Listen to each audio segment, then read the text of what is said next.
Josh, Yeah. how do you feel about people who carry boxes of granola bars in a car and hand them out to the homeless at stoplights?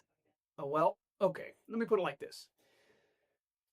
If 100 people ask me how to help homeless folks, no matter what I tell them, 99 of them are going to hand out granola bars. We don't need more granola bars. I'm glad I can always count on you for telling me how you really feel, Josh. Yes. On this episode of Untangling Knots, we're going to explore how our most compassionate individual instincts to help the homeless can sometimes unintentionally undermine the coordinated long-term efforts for solutions that truly change lives. I'm the founder of Care Beyond the Boulevard, a street medicine program. We're on the front line treating injuries caused by the cold. You do way more than that. I'm Josh, and her name's KK, by the way. My name's Josh. I work for a city, and I help them solve homelessness. And I'm going to talk about how cities work to build long-term plans to address homelessness. This is Untangling Knots, where we break down complicated topics about homelessness from two different perspectives. Today is episode 5, Granola Bars on the Street Corners. What does help really look like? Let's untangle those knots. All right, I got to give a disclaimer. The views and opinions expressed on this show do not necessarily reflect those of my employer, supporter, friends, or family. And if you have a problem with anything I said, come to me. And my disclaimer is the same. This does not reflect the views of my organization, my employees, my family. And if you have any problems, go to Josh. I want to start off by talking about something, Josh, and this is a really good place to bring this I'm up. passionate about this one. I know you are. And I think it's really important for people to understand that passion, but I think it's very important for people to hear our perspectives. Yeah. You and I do not always agree. We do not see eye to eye on subjects. We have discussions about them. But I think the thing about us is that we respect each other enough to listen to those discussions and to hear what the other is saying and process that. So I think it's really important that when people hear you speak about this, because you are very passionate about it, but I want them to listen to what you have to say. They don't have to agree. No, that's fine. Listen to the words that you're saying and why you're saying what you're saying from your perspective. I want to put that out there because I think it's really important. I appreciate it. And I feel like in this setting, we're going to get really good information and good. I think people are really going to understand this perspective. And like you said, agreement or disagreement, let's not worry about that. Right, exactly. This is just perhaps a different perspective that someone could consider. Exactly. It's always good to get different perspectives. So, It's usually.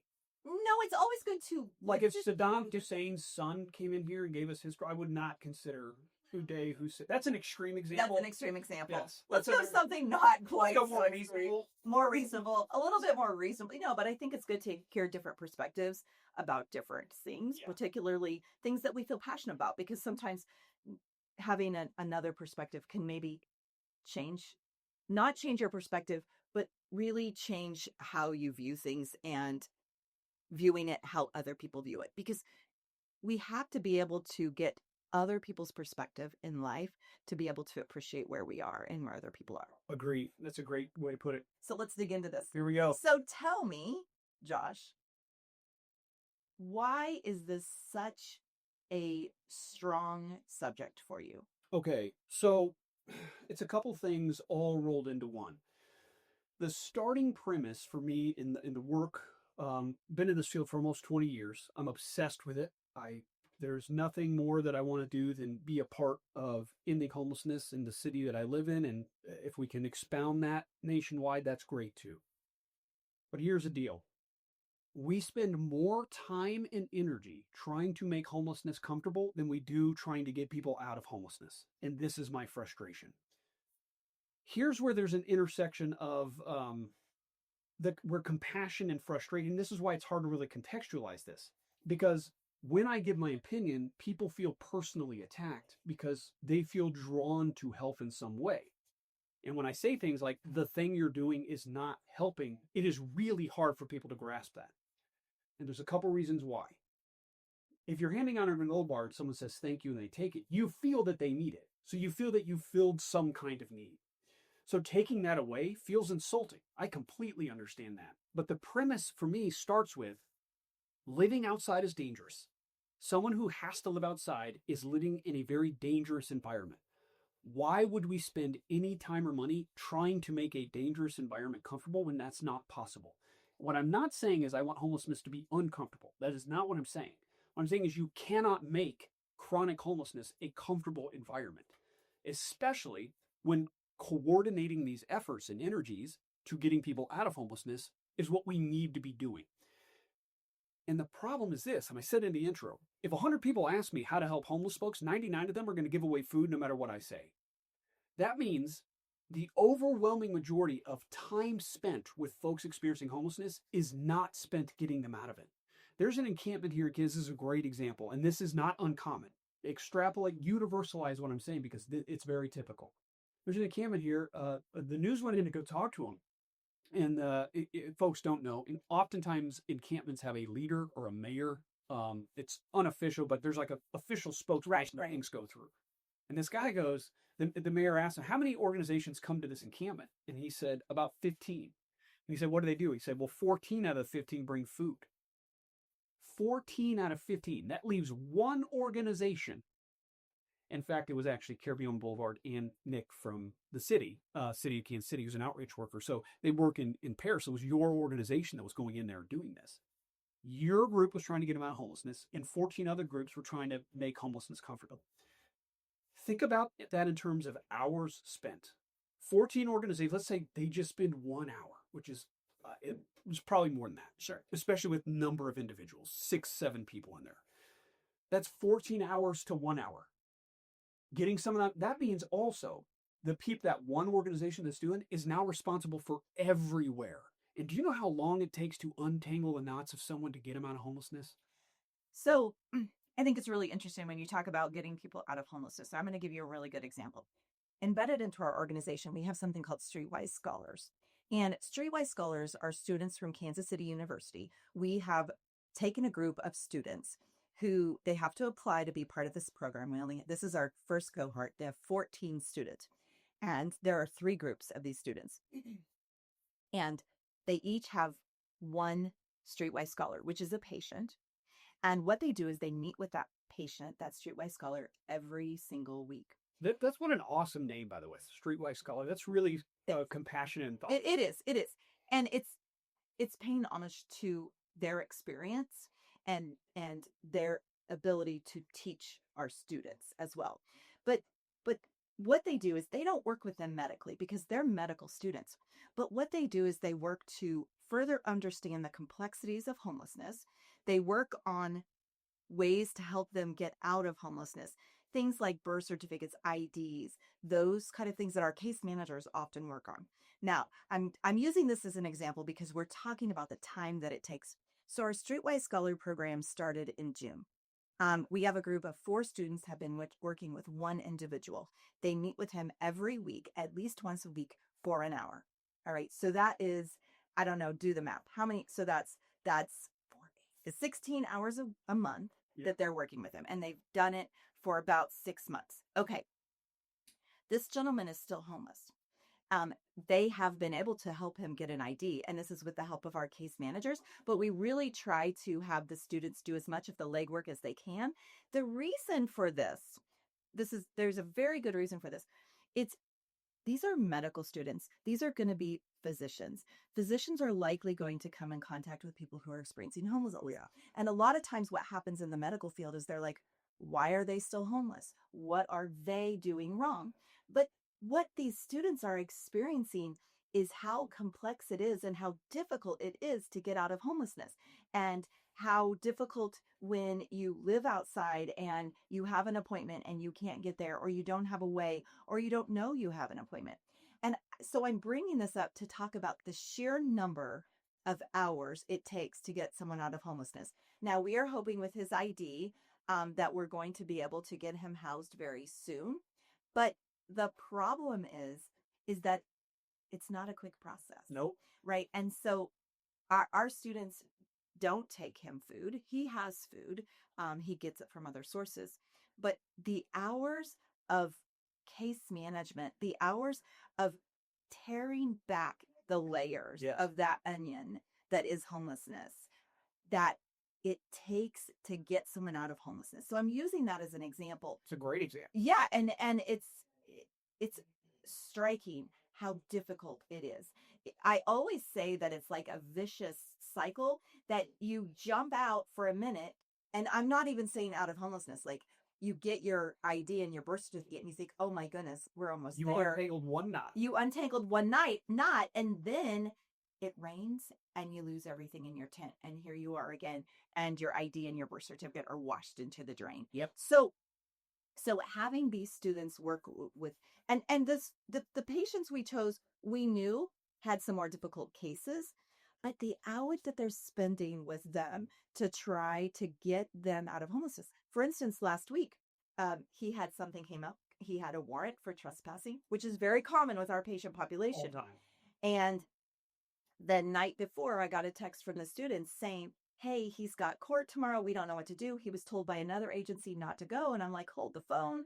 So that's a really old referral. Hold the phone. Oh, well, whatever. Anyway, so you know about it. I then texted my case managers, who then reached out to Barbie, who works for the city, who has a lot of connections with some legal people. Yeah, she's really good. Exactly. They were able to get one of his warrants dropped, and then the other one, he was able to pay part of his fine and get it extended. But had those students not been working with him, we wouldn't have known about it. Yes. And he could be sitting in jail.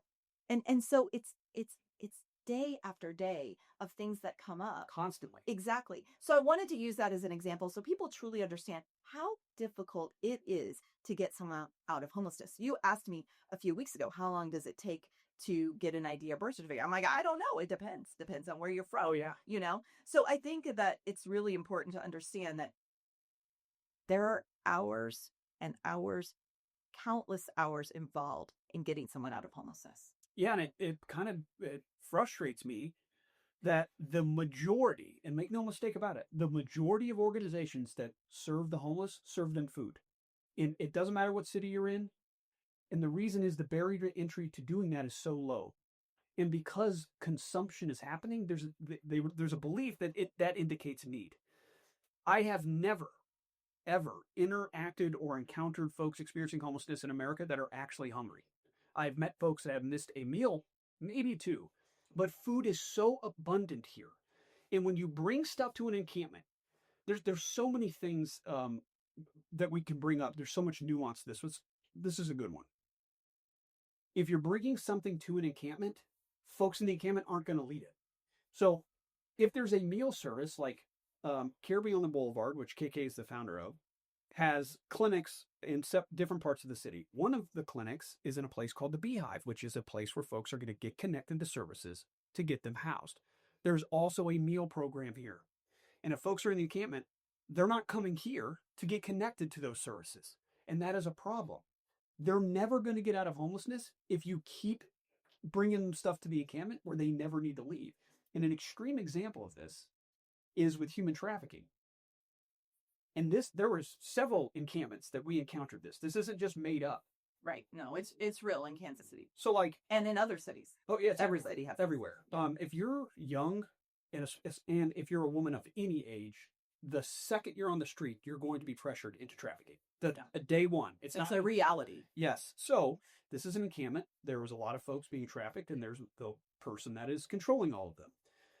He doesn't let them leave anymore because people keep bringing all these charitable, nice people are bringing food to the encampment. Now, guess what? Those women don't get a break now. It used to be that they could go to the meal program because they needed to and it existed. Now they're stuck in that encampment and they cannot leave. These are unintended consequences that these organizations need to understand. But the biggest thing is, how are you as an organization spending the most time with this population in taking no responsibility for getting them out of homelessness? So it is my opinion that for those food serving organizations, they could utilize the time that they're spending with people serving food to also bring in some case management services, to make those connections. But those programs don't exist. So no, I know. They have to become this. I'm talking about solutions, right? So that's what I'm saying.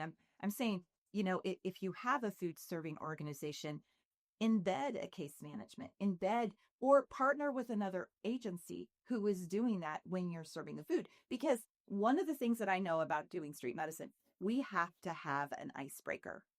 the very first time we go into an encampment, the very first time that we're seeing patients at the Beehive or at any of our clinics, there has to be an icebreaker. There has to be a reason for people to come. We had a patient many years ago that the very first time I met him, he's like, he was the mayor. He was like, we don't need anything from you. And I said, I got you. And this was when we were really new. And I said, I've got a bottle of water for you. And if you'd like it, we'll leave you some. And he's like, will you leave us a couple bottles? For sure. So we left a couple bottles of water. We went back the next week. He was the first one who came out, and he's like, hey, do you have more water for us? And I was like, absolutely. Does anybody need to be seen medically? No, we don't need anything from you. Got you. The next week he ran up. He's like, KA, will you check my blood pressure? Absolutely. After that, he let us start coming. The water for us was the icebreaker. And for many times, I feel like food can be an icebreaker. Sure. To connect to those other services. But do you see as a potential solution or even help that those food serving organizations offer case management service, get someone embedded into their organizations, whether they're a nonprofit or an organization that is made of kind-hearted people who want to do something. Yeah. Oh, yeah. So, and I got to say this, kindness is not enough. Yeah. No, Kindness I agree. is not enough. Compassion is not enough. Compassion has to be matched with practicality. So one of the problems with it, yes, could this work? Sure. But there's not enough organizations that are doing it. Like I said, it's 14 to 1. Right. So that one is responsible for literally everything. So if let's say 10 food organizations like, I want to do this, there's not enough of them. There's not enough of the people who are actually getting people. So these food organizations have to become this. Right? They have to. It is the only way to create this manifold effect that we need, because there's not enough of the other folks who are taking responsibility for getting people out of homelessness. So what you described about the water bottle, we call that progressive engagement. At the cellular level, the way you get someone out of homelessness is you build a trusting relationship. Because at some point in that relationship, you're going to have a tough conversation. You're going to have to. Because getting permanently housed means we've got to address some things. But you got to earn the right to have those conversations. And the only way you can is if you build a trusting relationship. And you can do it with stuff to a point. Right. And it can take weeks. It can take weeks or months for people to trust. It could take a year. Absolutely. And not uncommon. But I think that the important part about that is being consistent. And what's the goal? So is the goal just to bring stuff? Your goal wasn't water. Your goal was, I want to figure out how I can open this this group through this mayor to receiving health care that is ultimately going to get them out of homelessness. Absolutely. That was what was driving you, wasn't the stuff. Right. So if you're doing stuff, don't have that be the end. Have that be the beginning of this. And if more organizations, so the other thing that happens too, very common, is they all go to the same place. There are encampments here that are getting 7-8 meals a day. You know who's going hungry in your city? It doesn't matter what city you're in. It's old people who live in apartments alone. That's who's going hungry, period. They're not mobile. There aren't meal services for old folks. There's plenty of them for homeless folks. Right. We are letting them go hungry and feeding encampments 7-8 times a day because they're not talking to each other. They're not coordinating. And that tells me, like, on some level, many of them aren't interested in the global goal of addressing homelessness. And I think there needs to be some introspection about that. If your goal isn't ending homelessness for these individuals, I don't know what you're doing. So a few years ago, actually, we've done this twice. We've done patient surveys where we ask patients questions. We do a formal survey. It's on a Google Doc and it's recorded. And we ask them, there's a series of questions. And the two times we've done it, we did it in 2021, and then we did it again this year.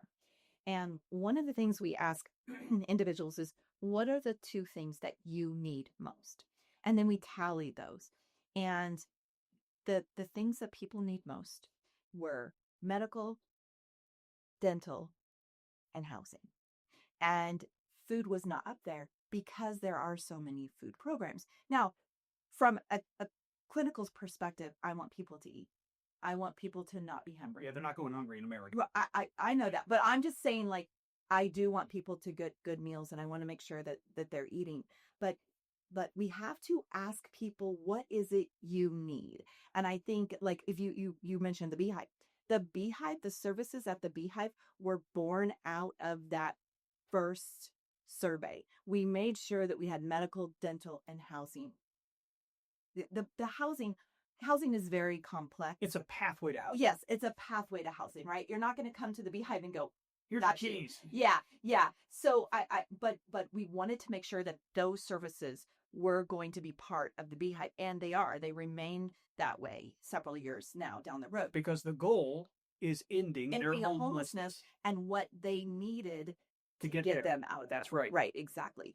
So I think that those are some important things to talk about. So let me ask you, do you have some suggestions or solutions? Yeah.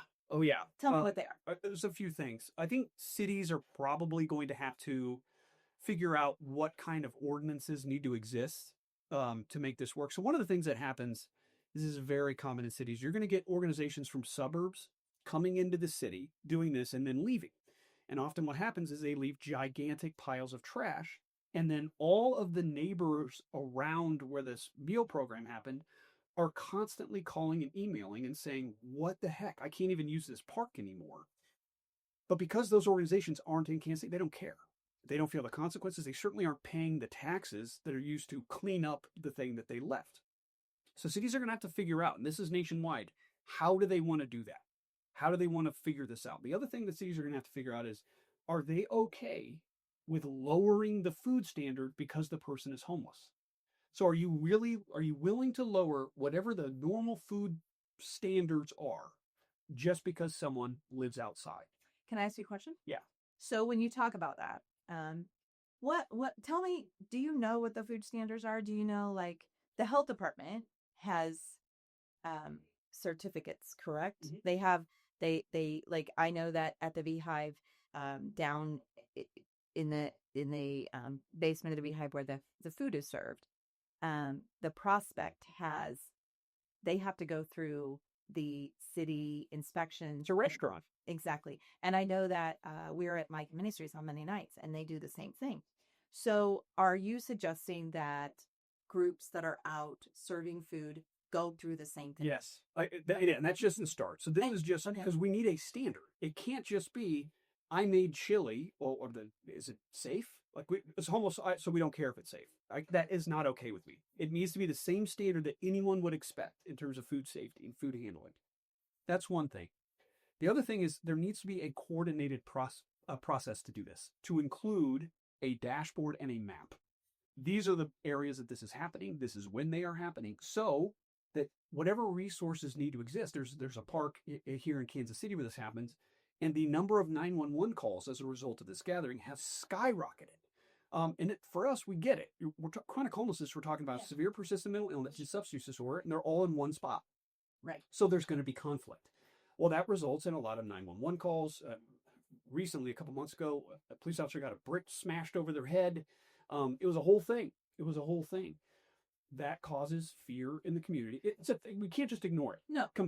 Having compassion doesn't mean you can ignore all of the other things. It doesn't overcome that. So if there was a standard about when this was happening, how many folks do you anticipate to be there, there could be some kind of preparation. Also, other organizations are going to see, 7 other groups go to this spot. Maybe we don't need to go there. Mm-hmm. And then ultimately the goal would be, if it's coordinated, if we're doing these meal programs, it needs to be in conjunction with a street outreach process, with the goal being getting them out of homelessness. So we're actually using the meal to build the trust, to gather an audience, to then get them out of homelessness. It all has to work together like that.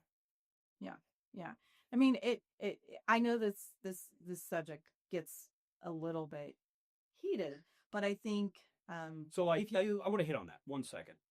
There isn't a topic that results in more threats to me and my team than food. So whenever I call this out at any point, I will get threats. It's unbelievable how passionate people are about doing this in a way that doesn't make sense to solve the problem. I'm going to play devil's advocate here a little bit, because I think part of that is because people see a problem, and it's a problem that the solutions are complex and very convoluted and not easily solved. It's solvable, but not easily solved.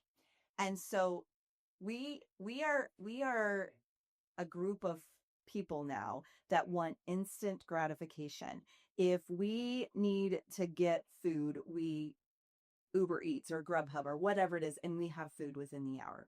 And so we see the problem of homelessness. We see people suffering, and we want to help.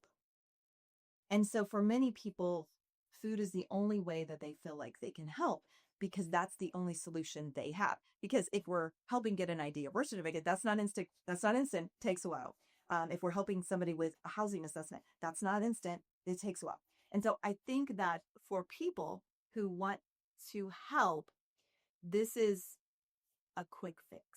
So is the point... And I don't mean a fix from your perspective, but they can feel like they're helping. So homeless people are there for them to feel good about themselves? I'm not saying that. I'm not saying you're wrong. I mean, that's... No. They want a quick fix. There isn't one, so they're just going to shoehorn one in. So homeless people are there for you to feel good. Like, that doesn't make any sense to me. I agree with you, but I'm just saying from a perspective of someone who wants to help and doesn't know what else to do and wants to help right now. Well, I get that is the sentiment, but it's not as if figuring out what to do is impossible.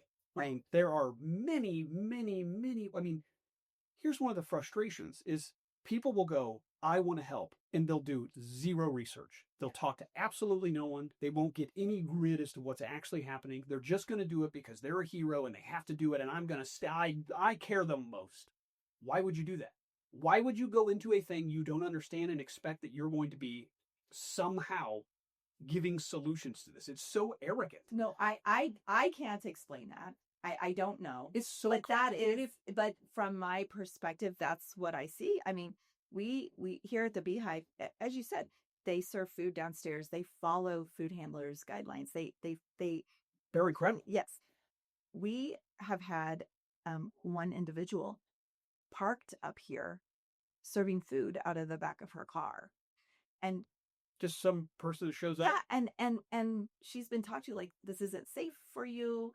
I mean, where we're located, there's literally food right over here. And there's food right here. Literally and around the corner from the Beehive is Hope Faith, which also serves a meal every day. And now, 2 blocks from here is Salvation Army. Yeah, that serves meals 5 days a week. So she has been talked to like, this probably isn't the best place. Not because we don't want people here helping, but like at the Prospect, they like said, how about if you come in and volunteer with us? Because we can do it and do it in a way that is productive.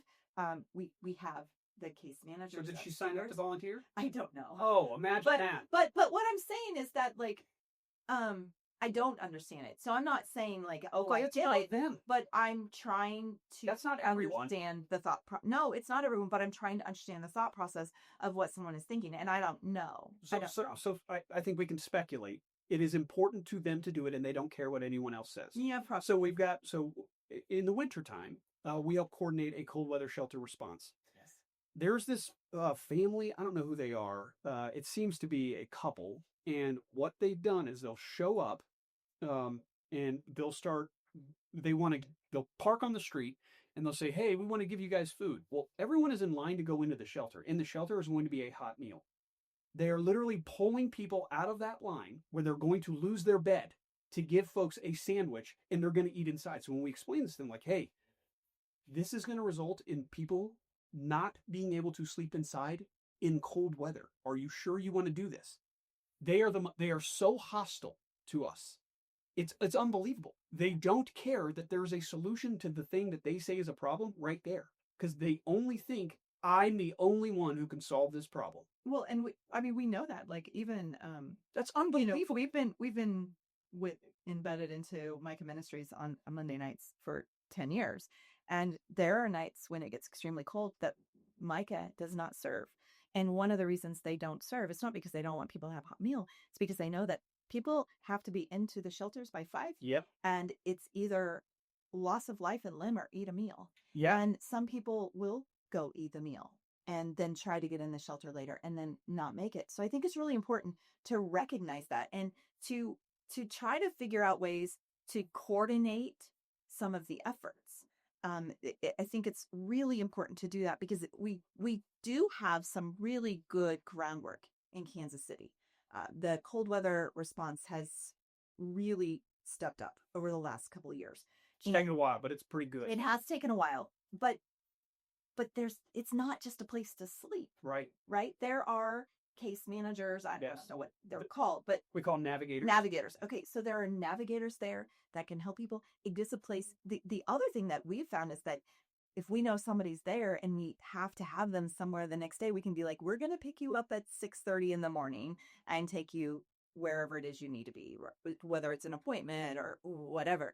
So I think that coordinating with some of these efforts would potentially create more solutions and give a stronger unified front in the community. Yeah, and I think the question folks need to ask themselves when they're doing food, what is your actual goal?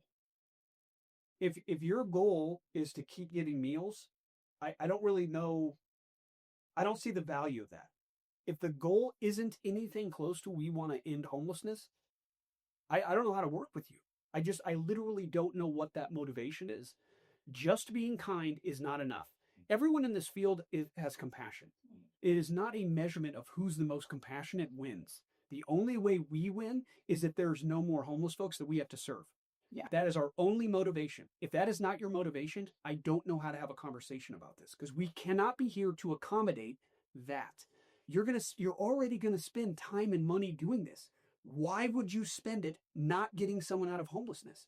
If you're not doing that, the question is, why are you doing that? And that is worth reflecting on, because this is a big deal. So I think one of your favorite subjects is hot dogs. Oh my gosh, people love the on-the-way hot dog. Hot dogs. People live in a hot dog. How many hot dogs to build a house? Let's not go that extreme. Let's take just a little bit smaller step. So let's say a case of hot dogs, $100. I don't know. Whatever. It's hot dog's house. Okay, for $100, you can get 4 birth certificates. Yes. You can get 5.5 IDs. I know you can't get a half an ID, but you know what I'm saying. It's a day. It's a daily cost, a little less, but a daily cost of a case manager.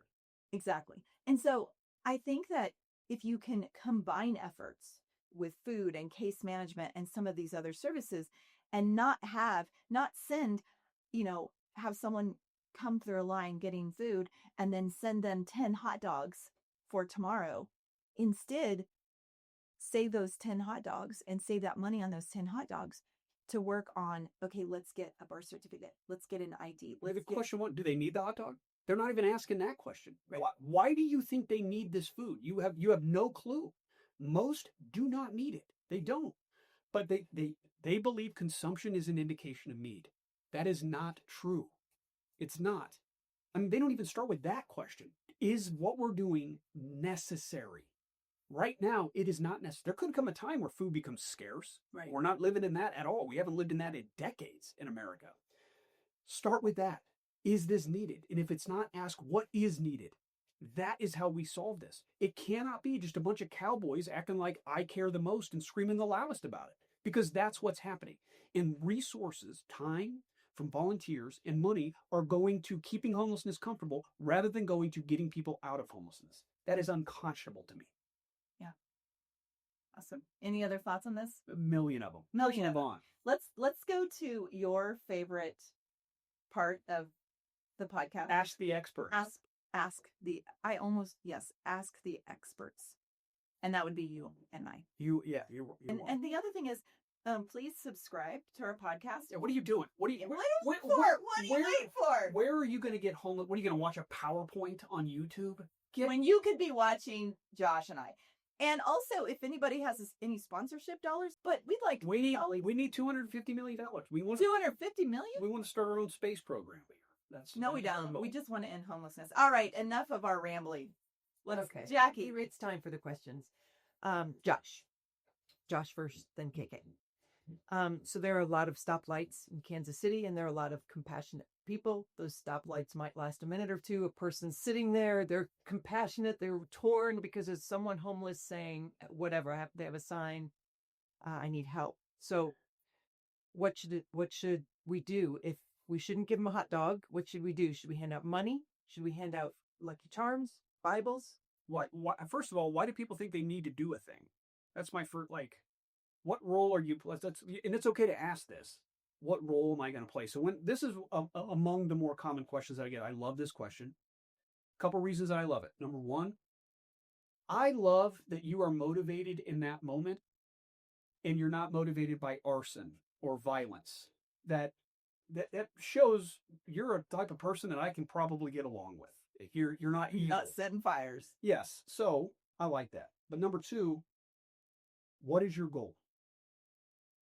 You could give money. And look, the reason I don't give money isn't because, and you hear this all the time, they're going to buy drugs and alcohol with it. I don't care what people spend the money on, and neither do you. Next time you go to a gas station and fill up, are you going to go inside and ask the clerk what they spend their paycheck on? I doubt you're going to do that. Exactly. And as an employer, I don't ask my staff what they spend their money on. Once that money crosses to someone else's hands, it's theirs. It's theirs to do whatever they want with it. And so if you give them $5, it's now theirs. Doesn't matter. Okay. So yes. So I know this is your question. So no, I like that. That's good. So like the money thing to me isn't about that. It's about, does this money result in this person ending their homelessness? And the answer is almost always no. But that money in the hands of Care Beyond the Boulevard, yes, it will result in that. Not the 5, but the accumulation of 5s. And we spend in America, and this is rough, I'm sure it's more, $700 to $800 million right out the window. Imagine that coordinated to a nonprofit that knows what they're doing, regionalized, obviously. But yeah, that's what you need to do. If your heart breaks, you're in that pole position. What do I do when your heart breaks? Give money to a nonprofit. Every time you feel that sting, that's what you do. $3 at a time, $2 at a time. When I was working at a veteran serving organization, we built tiny houses, villages. The monthly donors, like the $5 and $10 monthly, that is what you build your entire organization around. And you could become that for a nonprofit. You will have the greatest impact if that is what you do. I am going to hijack this question again because I do have a suggestion about what you can do. Make eye contact with the person that's sitting there. If you really pay attention to when people are standing on street corners, they are oftentimes looking down. They are oftentimes hiding their faces, maybe under a ball cap, and behind their sign. And for us, our first instinct is to also look down. And it's shame at what we're seeing, not because we are ashamed of them, but we're ashamed of the situation. And we should be. We should be ashamed that in the United States, there are hundreds of thousands of people sleeping outside every night, and we don't have long-term solutions for this. So I understand the shame, but if you can recognize that person as a human being, looking at them, smiling, waving, recognize that they are there in front of you. It is very impactful for a person. We all want to be recognized. We all want to be relevant, and we all want to be human. And when we look down, we are not recognizing them. Sorry. Good answer. Okay, KK. Same street corners, but really maybe even just walking down the street, we see someone who might be homeless and it looks like they need some medical care. What should we do? So first of all, you need to ask them if they need something. Oftentimes what happens is well-meaning people call an ambulance, and that person has had an ambulance called on them every day for a week. And the ambulance crew, the paramedics have run this patient. Maybe they've gotten belligerent because they don't want to go. And so I think that, obviously if they're not breathing and they're bleeding, I mean, those are emergencies. But if the person is awake and talking, you need to say, do you need some help? And if they say no, you need to understand that they have that right to say no. When I see patients, if they say, I don't want to talk to you, okay, when you're ready to talk to me, I'm here for you. I'm a nurse practitioner. I can provide care. I can do all of these things, but I can't do it without consent. And so you walking up to someone who you think needs medical care, but says I don't, then you need to let them go. Now, again, bleeding, not breathing, if it looks like it's a true emergency, some of those things you learn in CPR class or basic first aid classes, then of course you need to call. But don't assume that, number one, they need the help, that they want the help, not need, want the help, because that creates a whole lot of trauma for them and for the ambulance or the ER. So you have to make sure you talk to that person if they're able to talk to you. If not, call 911. Excellent. All right. We did it. We did it. So that does it for week 5 of Untangling Knots. We appreciate you listening. We really want you to subscribe and join us next time on Untangling Knots, where we're going to continue to explore the challenging realities of homelessness without the sugarcoating. We're going to get real. We love it. We love having you. Thanks so much for watching.